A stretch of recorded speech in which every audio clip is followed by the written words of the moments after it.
안녕하세요. 김과장TV의 원포인트 레슨 시간입니다.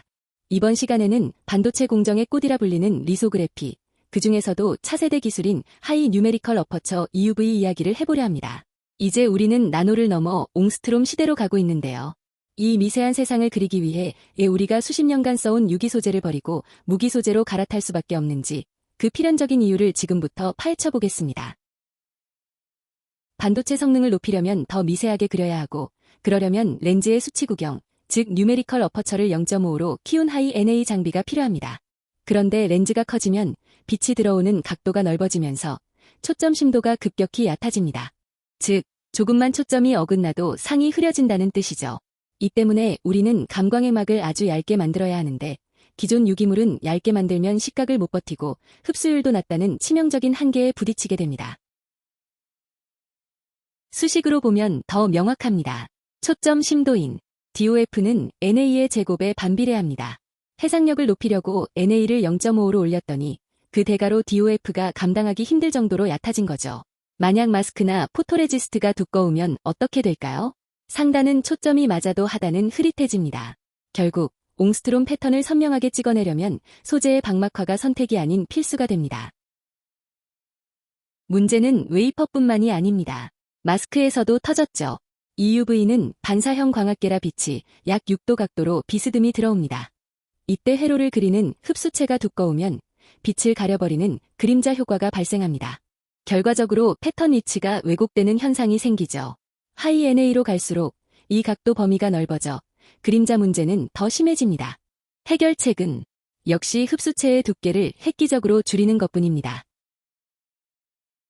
기존에 쓰던 탄탈륨 기반 소재는 EUV를 흡수하는 능력이 낮아서 빛을 막으려면 60나노미터 정도로 두껍게 만들어야 했습니다. 하지만 옹스트롬 공정에서는 이 두께가 독이 되죠. 그래서 니켈이나 코발트 같은 새로운 무기물 소재를 도입합니다.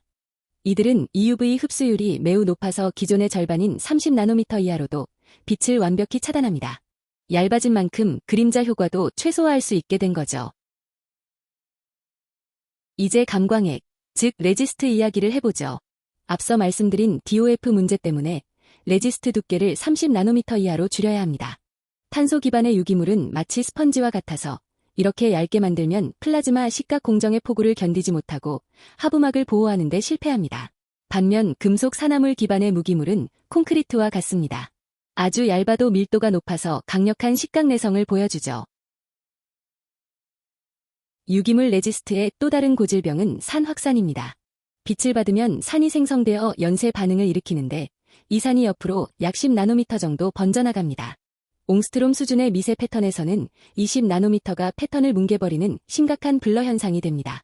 반면 무기물인 금속 클러스터는 크기가 1에서 2나노미터로 매우 작고 산 확산 없이 빛에 직접 반응하기 때문에 픽셀 단위의 선명한 패턴을 만들어냅니다. 이 구원투수의 정체가 바로 무기 감광액 MOR입니다. 주석이나 하프늄 같은 금속 코어를 유기 리간드가 감싸고 있는 형태죠. 금속 성분이 EUV 광자를 아주 효과적으로 잡아내고 산 확산 없이 결합을 직접 바꿔 패턴을 형성합니다. 덕분에 시각 공정에서도 무너지지 않는 단단하고 고밀도인 마스크 역할을 톡톡히 수행해냅니다. EUV는 정말 다루기 힘든 빛입니다. 광원의 출력은 낮은데 광자 하나하나의 에너지는 너무 높아서 실제로 웨이퍼에 도달하는 광자 수가 매우 적습니다. 광자가 부족하면 확률적으로 패턴이 끊기거나 붙어버리는 스토캐스틱 결함이 생기죠. 무기 소재는 탄소보다 EUV 흡수율이 4배에서 5배나 높습니다. 적은 광량으로도 선명한 이미지를 형성해 이 확률적 분량을 획기적으로 줄여줍니다. 자, 한눈에 비교해 볼까요? CAR은 탄소 고분자 사슬이지만 MOR은 금속 산화물 클러스터입니다. 흡수율 관점에서 CAR이 투명한 유리 같다면 MOR은 불투명한 벽처럼 빛을 잘 흡수합니다. 해상력 관점에서는 산 확산으로 뭉개지는 CAR과 달리 MOR은 직접 반응으로 아주 선명합니다. CAR은 두꺼워야 버티지만 MOR은 얇아도 충분히 버텨냅니다. 결론적으로 MOR은 하이 NA의 공정이 요구하는 모든 조건을 충족하는 유일한 대안입니다. 마스크를 먼지로부터 보호하는 덮개인 펠리클도 변해야 합니다. 하이 NA 장비는 빛의 출력을 600W 이상으로 높여야 하는데 이때 발생하는 열이 엄청납니다. 기존 폴리머 소재의 펠리클은 이 열에 녹거나 타버리죠. 그래서 열전도성이 뛰어난 탄소 나노튜브나 고온에 강한 실리사이드, 그래핀 같은 무기 소재가 도입되고 있습니다. 리소그래피의 모든 요소가 이제 무기물로 전환되는 추세입니다. 공정 방식도 바뀝니다. 기존에는 액체 용액으로 씻어내는 습식 현상을 썼는데 미세 패턴 사이의 액체 장력 때문에 패턴이 쓰러지는 문제가 생깁니다. 하지만 무기 감광액은 가스나 플라즈마를 이용한 건식 현상에 최적화되어 있습니다. 표면 장력이 없으니 패턴 쓰러짐이 방지되고 더 높고 정교한 구조를 만들 수 있게 된 거죠. 앞으로의 로드맵을 볼까요? 7나노, 5나노 시대에는 유기물 CAR과 탄탈륨 마스크가 주역이었습니다. 하지만 3나노, 2나노를 넘어 1.4나노로 가면 생태계가 완전히 바뀝니다. 무기 감광액, 하이케이 금속 마스크, CNT 펠리클이 결합된 풀 이노가닉 스택이 표준이 될 것입니다. 이건 단순한 장비 교체가 아니라 소재 생태계의 완전한 전환을 의미합니다. 결론입니다. 무기 소재 도입은 선택이 아닌 필수입니다. 얕아진 DOF를 극복하기 위해서, 즉 광학적 한계를 극복하기 위해서 방막화가 필요하고, 부족한 광자를 잡기 위해 고흡 수율이 필요하고, 얇은 두께에서도 식각을 버틸 고밀도 소재가 필요하기 때문입니다.